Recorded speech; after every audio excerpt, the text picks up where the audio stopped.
Udah hadir 50 tahun di Indonesia, Polytron tuh mulai masuk ke industri otomotif. Sukses di motor pakai Polytron Fox R, dan sekarang dibikin mobil pakai Polytron G3. Kira-kira seperti apa hal menarik dan gak menariknya dari Polytron? Mari kita bahas.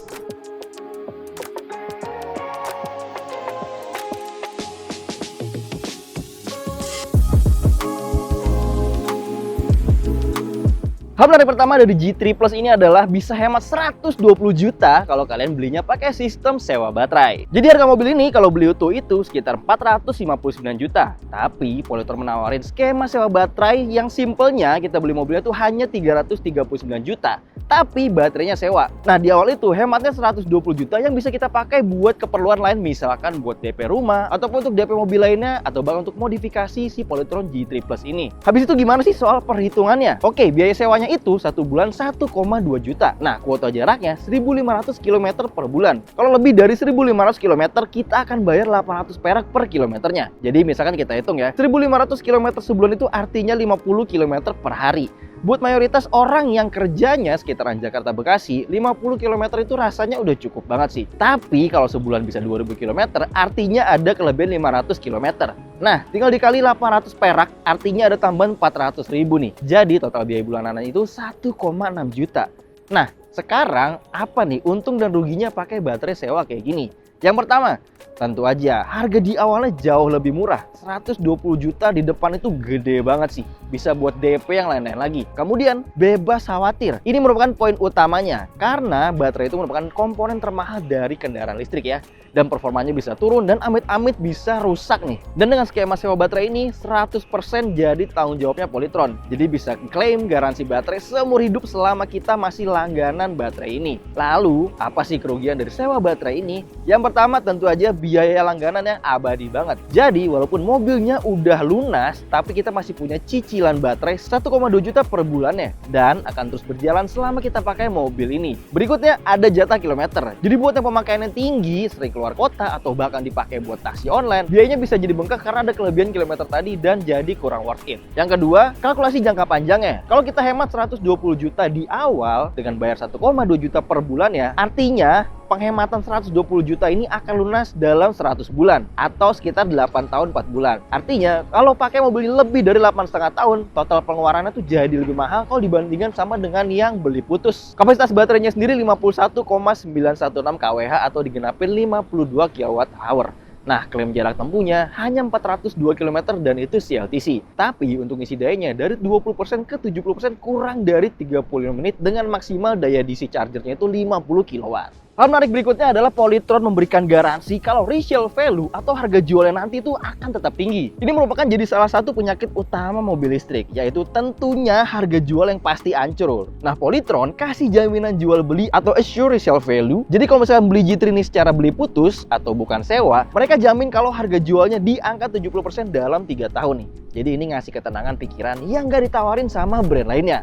Menarik kan? Hal menarik berikutnya tentu aja dari tenaga yang khas dengan mobil listrik di mana torsinya itu instan banget. Jadi ini merupakan bagian favorit gue buat di mobil listrik sih. Tenaganya itu diklaim puncaknya ada di 204 PS dan torsinya 320 Nm. Ini termasuk instan apalagi kalau dibandingin sama Omoda E5 dan Atto 3 yang tenaganya mirip-mirip. Tapi rasanya di bodi yang segede gini itu tuh tarikannya enteng banget. Jadi gak heran sih kalau buat nyalip-nyalip di tol itu lumayan effortless. Sedangkan kecepatan maksimalnya sendiri diklaim di angka 150 km per jam dan klaim 0-100 km per jam yang ada di angka 9,6 detik. Mobilnya performanya cukup besar. Artinya si torsinya aja tuh ada di 320 Nm. Itu lumayan badak.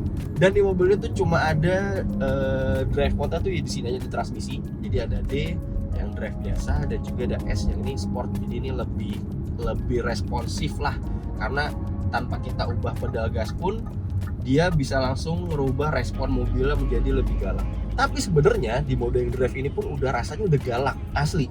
Udah cukup responsif di bawah dan tengahnya. Cuma untuk menyentuh di putaran atas untuk 100 km/jam ke atas itu rasanya udah sedikit hambar. Khasnya mobil-mobil EV lah ya, jadi galak di bawah dan tengah, atasnya lebih linear aja atau lebih mengalir aja, grinding aja. Begitu juga di mode sportnya. Nah, klaimnya dia itu kecepatan tertingginya ada di 150 km/jam dan ini masih di mode drive kita bejak. Dan kalau top speednya dan untuk akselerasinya 0 sampai 100 km/jam itu kalau misalnya dia diklaimnya di angka 9 detikan sekian.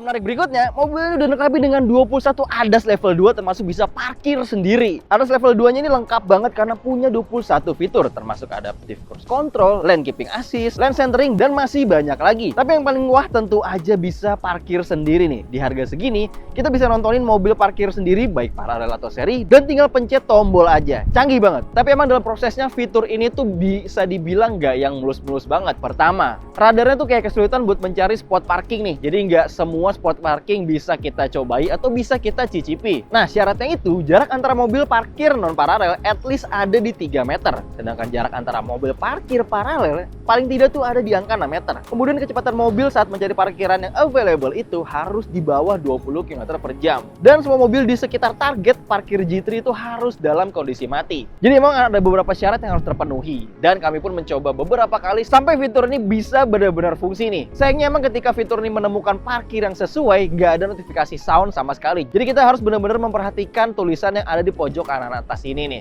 Dan beberapa kali juga kita parkir, tapi sayangnya parkirnya nggak lurus sih. Mungkin karena kanan kirinya nggak ada mobil ya, jadi dia nggak ada patokan untuk meluruskan kendaraan yang satu ini.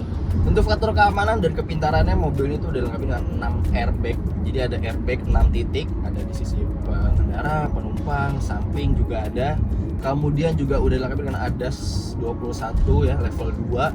Yang mana tapi rasa ADAS-nya kalau menurut saya masih agak sedikit kasar gitu ya, walaupun dia bisa cukup berguna gitu. Jadi si adaptive cruise control gitu misalkan, jadi dia adaptive controlnya tuh udah bisa menyesuaikan dengan pengendara di depannya, dan juga udah termasuk dengan steering assist-nya. Jadi walaupun lane centering-nya kita matiin, lane keeping assist-nya kita matiin, dia tuh masih bisa setirnya itu membuat mobil ini stay on the line gitu. Itu good job sih, cukup bagus. Cuman saat melakukan pengereman gitu ya, mobil itu rasanya kayak agak sedikit ngedadak ngeremnya. Jadi yang saya khawatirkan justru adalah takutnya pengendara yang di belakang itu nggak siap dengan Polytron yang ngeremnya agak mendadak ini dan malah jadi terjadi laka lantas. Tapi so far kalau cruising kayak gini, ini enak banget dan cukup ngebantu. Oh ya, dan juga kalau steering assist yang diadaptifnya ini dia baru bisa berfungsi kalau di atas kecepatan 60 km/jam. Jadi kalau di bawah 60 km/jam kayak gini, ini steering assist-nya nggak akan berfungsi dan hanya berfungsi adaptive cruise control-nya aja. Dan ketika udah 60, udah bisa banget dia meluruskan sendiri mobilnya, walaupun nanti tetap akan ada notifikasi untuk memperingatkan pengendaranya untuk harus megang setir lagi lah gitu. Jangan sampai full lepas tangan atau jangan sampai nantinya ketiduran kayak gitu. Seru sih, cuma itu sih sayangnya agak sedikit kasar. Begitu juga dengan adanya si lane keeping assist-nya, terus juga lane centering-nya itu juga di sini kita matiin karena emang jadi malah agak risih karena dia cukup mengintervensi mobilnya, jadinya malah rasanya tuh kayak agak kurang nyaman lah. Tapi untuk hari-hari rasanya cukup nyalain adaptive cruise control udah sih, dengan kondisi jalan tol apalagi ya, ini udah enak banget, nyaman banget. Walaupun emang kalau ngeremnya agak sedikit mendadak dan rasanya kayak agak kurang nyaman aja. So far seperti itu. Kalau tadi kita udah ngomongin soal kelebihan dari Polytron G3 Plus, biar adil, kita ngomongin juga kekurangan dari mobil ini. Yang pertama, mobil ini nggak original. Ya, bisa dibilang kalau mobil ini emang bukan 100% desain dari Polytron yang bener-bener dari nol nih. Ini adalah hasil kerjasama atau rebates dari mobil Tiongkok yang bernama Skyworth ET5 atau Skywell BE11 nih. Walaupun sebenarnya emang nggak ada yang salah dengan rebates ini, karena banyak juga brand-brand besar yang melakukan itu. Contohnya Toyota Avanza dan Daihatsu Xenia. Tapi emang buat kalian yang emang bener-bener nyari originalitas dengan desain karya anak bangsa, kayaknya ini emang kurang pas. Kekurangan berikutnya, meskipun mobil ini besar dan tampangnya gagah, tapi ground clearance-nya bisa dibilang gak tinggi-tinggi banget. Kalau baca dari data spesifikasinya, ground clearance-nya itu cuma 159 mm. Tampilannya sih SUV gagah banget dengan pelek 20 inci. Tapi ya gitu deh, ground clearance-nya nggak tinggi-tinggi banget dan terkesan nanggung. Malah bisa dibilang lebih ceper dari beberapa sedan yang ada di Indonesia nih. Jadinya buat lewat jalan keriting atau polisi tidur yang agak barbar harus sedikit hati-hati. Kekurangan selanjutnya bisa dibilang emang dengan bodi yang bongsor seperti ini, wheelbase-nya panjang, ternyata setup suspensinya lebih ke arah nyaman. Jadi nggak heran kalau berkendara cepat, belok cepat emang jadi kerasa agak limbung. Dan rasa suspensinya jadi agak kontra sih sebenarnya. Suspensi yang depannya itu dia rasanya agak sedikit stiff, agak sedikit keras, tapi tetap nyaman kalau kita lewatin jalan yang rusaknya itu dengan kecepatan yang agak rendah gitu ya. Tapi suspensi belakangnya justru kebalikannya. Karena suspensi belakangnya itu justru lembut banget, empuk banget, bahkan ketika hanya dipakai berkendara seorang diri. Jadi saya nggak tahu nih, nggak ngebayangin kalau misalkan ini diisi penuh benar-benar 5 orang, belum lagi ditambah juga dengan isi barang mungkin di bagasinya gitu yang akan nambah beban di belakangnya. Otomatis beban di belakang akan lebih banyak dan suspensinya ini akan terasa sangat mengayun sih, beneran. Karena ketika kita pakai jalan sendirian pun, saat melewati mungkin kondisi jalan yang agak bumpy atau agak sambungan gitu, emang ada sedikit rasa ayun yang cukup berlebih nih di suspensi belakangnya. Jadi kayak agak berlebihan aja gitu ayunannya, karena dia cenderung sangat-sangat comfort. Dan itu juga cukup berefek pada handling tentunya. Jadi handlingnya ini juga ketika kita agak sedikit agresif beloknya atau kita sedang melewati tikungan dengan cepat, itu emang di bagian belakangnya itu agak sedikit turun dan agak limbung. Sedangkan yang bagian depan ini mencoba sedikit bertahan gitu ya. Meskipun emang pada akhirnya jadinya agak limbung karena emang porsi di belakangnya lumayan besar gitu yang lembutnya. Kurang lebih kayak gitu sih soal ngomongin suspensinya. Kekurangan selanjutnya bisa dibilang emang Polytron itu jaringan after sales-nya belum sebanyak merek-merek mobil yang udah beredar di Indonesia. Polytron ini merupakan brand baru di dunia mobil. Jadi meskipun mereka ini jago di bidang elektronik, tapi membangun jaringan servis mobil itu beda cerita. Ini masih jadi PR besar buat mereka untuk bisa menyanyi brand Jepang atau bahkan brand-brand Cina lainnya yang udah lebih dulu masuk di Indonesia dan jualan mobil EV maupun mobil bensin.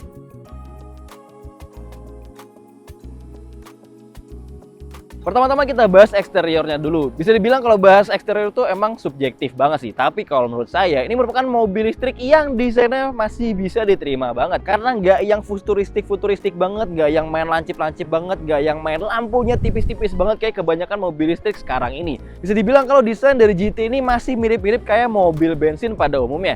Jadi desain lampunya masih bagus, isinya pun udah LED projector yang sorot lampunya lumayan terang. Seluruh lampunya juga udah menggunakan LED, bahkan ada garis bintang dari kanan hingga kiri dengan tulisan Polytron yang bisa nyala saat malam hari nih. Dengan tulisan Polytron yang bisa nyala, jadi nggak akan salah kalau ngeliat mobil ini udah pasti Polytron. Kemudian di sisi belakangnya juga ada rear fog lamp nih. Emang kalau udah lihat ini rear fog lampnya agak sedikit lebay ya. Desainnya gede banget, besar banget, dan kayak agak kurang nyambung sama desain keseluruhan bodinya. Selebihnya desain mobil ini gagah banget, terutama untuk yang varian GT Plus karena menggunakan pelek 20 inci yang desain palangnya juga cukup keren dan ada bagian plastik ya seolah-olah bentuknya kayak aero wheel nih. Banyak yang bilang juga kalau desain dari mobil ini tuh mirip kayak VW Tiguan. Ya emang sih, sekilas siluetnya tuh mirip kayak VW Tiguan ya. Tapi bisa dibilang itu memang cukup positif karena emang mobil ini desainnya bisa dibilang kayak mobil-mobil Eropa pada umumnya.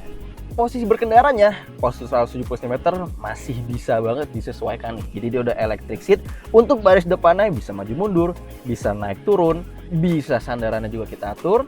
Cuma emang sayangnya belum ada lumbar support dan bagian depan ini belum bisa dinaiki nih. Jadi paha kita masih agak sedikit gantung. Sedangkan kalau dinaiki sedikit pasti paha kita kerasa lebih santai lagi. Kemudian untuk teleskopik steeringnya juga udah ada. Tilt and teleskopik, bisa maju mundur, bisa naik turun. Cuma naik turunnya ini sedikit banget sih. Jujur nih dikit banget. Dan kalau buat saya ini sebenarnya agak kurang turun sedikit lagi biar nyaman buat postur kayak saya ini. Jadi emang agak sayang, cuma ya masih bisa dimaafkan lah ya. Kemudian pedal gasnya dia pakai model yang di lantai teman-teman. Jadi bukan model gantung kayak gini. Ya plus minus lah ya, ada yang suka model kayak gini, ada juga yang nggak suka model kayak gini. Nah, lalu kalau misalkan untuk posisi berkendaranya sendiri, mobil ini sebenarnya cukup nyaman. untuk pose 170 cm, headroomnya lega banget. Kemudian juga pandangan ke depannya cukup jelas, kap mesinnya terlihat sampai ke ujung-ujung sana pun terlihat, dan juga ada bantuan dari kamera 360 yang gambarnya ya lumayan oke lah ya, walaupun agak sedikit noise ketika dalam kondisi malam hari atau kondisinya agak gelap. Tapi so far kamera 360 nya sangat membantu lah gitu. Kemudian juga joknya enak buat di pengendara, dan di baris depannya udah elektrik. Udah juga kulitnya semi sintetiknya itu lembut, busanya juga tergolong cukup lembut. Terus juga headrestnya enak, tentu aja bukan model pocong lah ya. Kemudian juga sayangnya kalau menurut saya agak kurang adalah di harga segini Polytron G3 Plus itu belum dilengkapi dengan ventilated seat nih. Sayang banget jadinya, walaupun kulitnya kerasa premium, kerasa lumayan lembut, empuk, tapi tetap kalau kita berkendaranya agak lama gitu ya, akan ada rasa yang agak panas di bokong nih gitu. Jadi emang cukup disayangkan lah ya, karena kalau kita berkaca di industri otomotif saat ini, benar-benar pabrikan terutama mobil EV lah ya, itu tuh mereka ngasih banjir fitur banget. Salah satunya juga adalah ventilated seat, baik di baris depan atau bahkan untuk penumpangnya di belakang gitu sih. So far selebihnya oke. Setirnya model flat bottom gini, kulit juga lembut dan banyak aksen-aksen soft touch. Ada center console juga yang bisa kita pakai selama berkendara. Itu aja deh untuk posisi berkendaranya. Lalu sekarang kita masuk ke rasa menyupirnya. Yes, rasa menyupirnya ya. Yang paling kerasa dari sini adalah setirnya enteng banget, asli. Jadi kalau kita ngelihat di sini juga setirnya sebenarnya ada beberapa mode sih. Jadi ada comfort, ada standar, dan juga ada sport juga. Dan yang ngebedain itu memang si comfort dan standar itu ya ringan-ringan aja gitu ya. Dan yang sport harusnya tuh jadi yang paling berat. Cuman emang ternyata masih sangat-sangat ringan gitu. Terutama di ketiga varian atau di ketiga modenya tersebut, itu sama sekali minim banget feedback dari roda ke setirnya. Beneran. Jadi kayak ibaratnya tuh setirnya tuh kayak nggak langsung connect ke roda gitu. Entah karena elektrikalnya ini terlalu kuat gitu ya dinamonya, jadi dia benar-benar bisa mengintervensi banget feedback dari roda ketika lewat jalan rusak atau jalan limbung atau jalan sambungan. Jadi setirnya tuh menurut saya rasanya kayak agak sedikit hambar aja gitu. Ya cuma itu plus minus sih, karena untuk sebagian orang mungkin senang dengan setir yang ringan ini, artinya ketika berbelok, putar balik atau berganti arah itu nggak perlu tenaga yang terlalu banyak. Sedangkan mungkin untuk yang petrol head banget gitu ya, yang senang nyetir banget gitu, mereka tuh jadi bingung gitu nyetirnya karena gak dapat feedback ketika mungkin melewati lubang atau sudah berada di pinggir jalan atau pinggir aspalnya gitu ya. Jadi susah untuk merasakan mana posisi rodanya gitu. Ya plus minus lah gitu. Menurut saya sih seperti itu. Kalau menurut kalian gimana? Soal setir yang enteng banget. Karena bahkan pakai satu jari gini aja tuh bisa nih. Coba nih saya pengen putar balik. Pakai satu jari aja, lihat. Bisa banget putar balik pakai satu jari di G3 Plus ini. Asli. Ini benar-benar sih enteng banget. Dan kalau yang sport sih agak mendingan. Kenapa agak mendingan? Karena ketika di kecepatan tinggi, dia setirnya jadi agak lebih berat. Jadi untuk menunjang kestabilitas gitu ya, atau kestabilan kendaraannya. Tapi tetap gak ada feedbacknya, atau ada pun kecil banget sih, atau minim banget asli. Nah kalau tadi itu dari setir lah ya, itu enteng banget. Kemudian juga nih sekarang kita ada di tol, ngebahas soal remnya. Remnya juga pedalnya itu punya dua mode. Jadi ada yang comfort, ada juga yang sport juga, sama mirip-mirip modenya.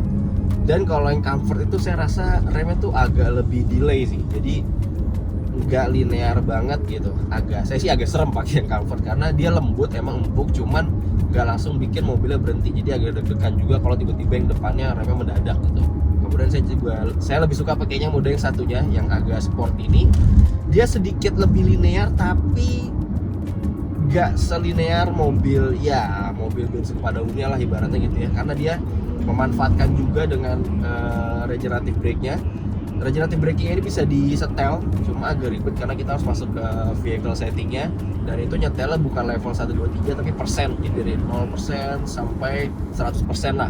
Nah kalau saya sih sukanya di 50%, itu regeneratifnya ya lumayan natural, lumayan natural kayak mobil bensin pada umumnya. Jadi yang kalau kita angkat gas itu dia nggak yang sampai bikin mobilnya berhenti banget, dan juga dia bisa ngebantu pengereman dengan ya cukup linear atau cukup optimal lah gitu. Kalau bahas interior, emang desain dari G3 Plus ini lumayan premium. Jadi dia pakai kulit sintetis di joknya. Kesannya lumayan oke dan empuk-empuk di sisi pinggirnya kayak gini ya. Kesannya juga lembut-lembut banget kulitnya. Setirnya dibalut oleh kulit dengan jahitan yang rapi, dan sisi dashboardnya, kemudian juga panel trimnya. Ini dia pakai bahan yang empuk-empuk gitu, cuma nggak yang empuk banget, tapi tetap bisa kita pencet-pencet lunak kayak gitu. Kemudian ada juga aksen kayu di sini. Walaupun ini plastik, tapi dia pakai aksen kayu dan ada sedikit guratan-guratannya biar tampilannya lebih mirip kayak kayu aslinya. Kemudian yang saya suka dari mobil ini adalah, ya sebenarnya plus minus ya. Jadi di sisi plusnya itu adalah mobil ini masih banyak banget tombol fisiknya, yang mana buat orang yang baru pertama kali turun atau pertama kali beli, pertama kali naik mobil listrik itu nggak akan bingung, karena kalian masih bisa nyeting berbagai hal dengan menekan tombol fisik. Seperti di area trimnya sini ada tombol kunci, ada pengunci kaca, ada pengatur spion, dan juga untuk kaca yang keempatnya sudah auto nih. Jadi empat-empatnya udah bisa auto naik dan turun seperti itu. Naiknya auto, turunnya juga auto, keempat kacanya. Kemudian juga di setirnya kita udah bisa nemuin di sini ada untuk atur cruise controlnya. Di sisi kanan kita bisa ngatur untuk medianya, ada voice command, ada mode, dan juga volume, dan untuk mengatur stasiun radio. Kemudian ada tuasnya pakai model yang terbalik ya, artinya sein-nya ada di sebelah kiri untuk atur sein, lampu-lampu, sedangkan yang kanan untuk atur wipernya. Kemudian di konsol tengahnya kalian disuguhkan dengan konsol yang lumayan besar. Di sini ada kisi-kisi AC, dan ada lagi tombol-tombol fisik untuk auto AC, untuk sirkulasi, untuk defogger depan, belakang, hazard, dan ada tombol off untuk AC-nya. Sedangkan yang paling kanan ini nggak ada fungsinya sih, nggak tahu apa yang dikurangin fiturnya ya. Kemudian ada gear selector di bawah sini pakai model bulat yang bisa kita akses dengan sangat mudah. Ada electronic parking brake, ada auto hold-nya juga, dan ada cup holder yang bisa kalian tutup gini kalau lagi nggak dipakai. Jadi tampilannya bisa lebih simple dan premium. Gak lupa di sini ada center console atau ruangan penyimpanan tengah yang ada sirkulasi AC-nya, jadi lumayan bisa buat dinginin minuman atau makanan-makanan dingin kalian selama perjalanan. Kemudian di sisi bawah ada wireless charger yang bisa kalian gunakan, dan di sebelahnya ada power outlet. Power outletnya nggak cuma satu, jadi di bawah ini ada satu, di belakang atau di baris tengah ini ada dua, dan di belakang ada power outlet juga satu model lighter. Namun sayangnya power outletnya di sini masih USB Type A semua. Jadi rasanya kayak jadul ya, di saat mobil sekarang itu udah lumayan banyak yang pakai model Type C. Begitu juga dengan tombol fisik dan juga tombol yang udah ada di layarnya. Jadi satu sisi kelihatannya modern, di satu sisi juga kesannya kayak jadul. Nah, dan di tengah ini ada layar infotainment 12,8 inch, dan di sini di bawah tuh langsung ada shortcut. Jadi untuk kamera 360, ada untuk mengatur kipas, ada untuk arah sorot AC, ada suhu AC, ada ESC atau Electronic Stability Control, dan juga ada tombol home-nya kayak gini ya. Dan untuk shortcutnya bisa geser ke kanan. Di sini ada shortcut yang bisa banyak banget kita pakai. Ada electronic brake system, ada wireless charger, ada Helidition control, ada mute, ada air purifier, ada auto fan speed, ada radar depan mau di on offin, ada juga ini untuk speed limit ya, speed limit di jalan, ada juga untuk on off ambient light, ada juga untuk crawl mode atau merayap, dan ada V2L mode-nya di sini juga ada sini V2L. Dan di sini juga ada line keeping assist yang bisa kita on offin dengan baik atau dengan mudah. Lalu ada suara di sini untuk infotainment, ada brightness untuk layar tengahnya, ada shortcut Bluetooth, Wi-Fi, hotspot, kunci untuk layar. Lalu untuk melipat spion dan juga untuk membuka spion, dan yang unik dia ini bisa melipat spion sebelah doang. Jadi yang kiri doang bisa dilipat, atau yang kanan mau kita lipat sekalian juga bisa. Kemudian ada juga shortcut untuk membuka dan menutup bagasi, dan terakhir untuk parking assist-nya. Ya layar infotainment ini bisa dibilang plus minus ya. Di sisi plusnya ini rasanya cukup, juga prosesornya juga lumayan cepet, nggak banyak gimmick-gimmick aneh-aneh. Tapi di sisi lain juga kok rasanya kayak jadul, karena di mana sekarang electric vehicle itu banyak banget yang ngasih layar gede-gede banget, segede gaban, baik bisa portrait, bisa landscape, bahkan bisa nengok-nengok. Menurut kalian mending layar segini cukup atau kurang besar ya? Coba komentar di bawah. Dan sekarang coba kita lihat ke sisi belakangnya. Masuk ke baris keduanya, jujur ini gede banget sih, karena emang mobilnya tuh wheelbase-nya tuh 2,8 meter dengan panjang bodi 4,7 meter, yang mana bisa dibilang ini sedikit lebih besar dari Honda CR-V.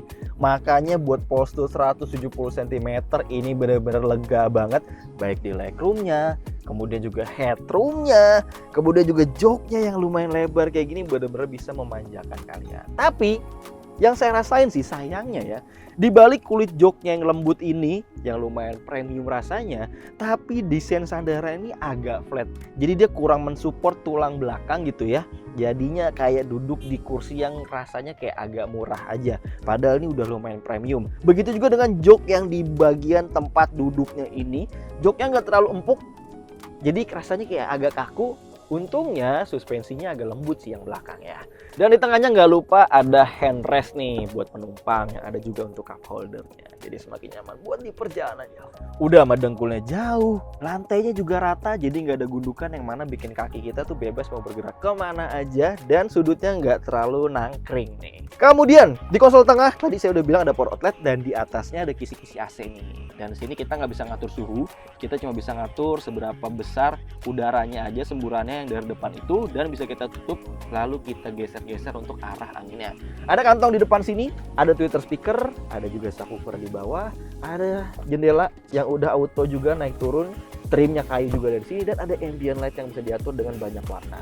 Di sini juga udah ada bahan yang agak-agak empuk, ada pegangan badan, ada lampu di sini. Dan yang mewahnya juga adalah di sini ada panoramic sunroof yang gak hanya hadir sebagai kaca, tapi juga bisa dibuka untuk menambah kesan mewah dan untuk sirkulasi udara kalau di cuaca yang dingin dan adem. Buka bang.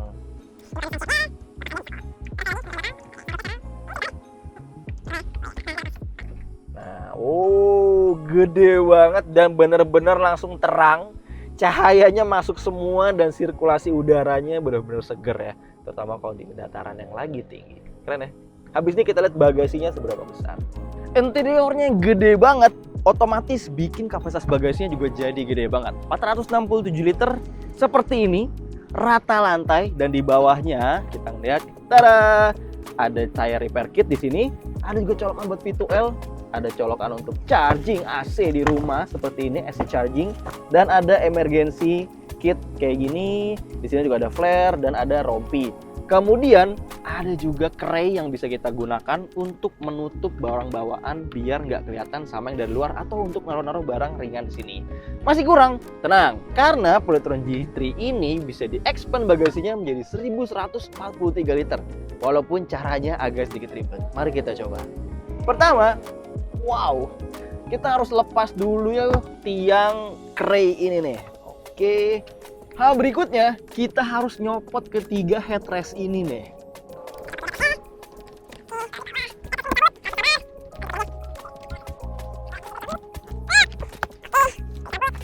Setelah ngelepas ketiga headrestnya, lakukan hal berikutnya adalah kita tarik joknya. Nah, kita angkat sedikit dan cabut soket sensor seatbelt di sini.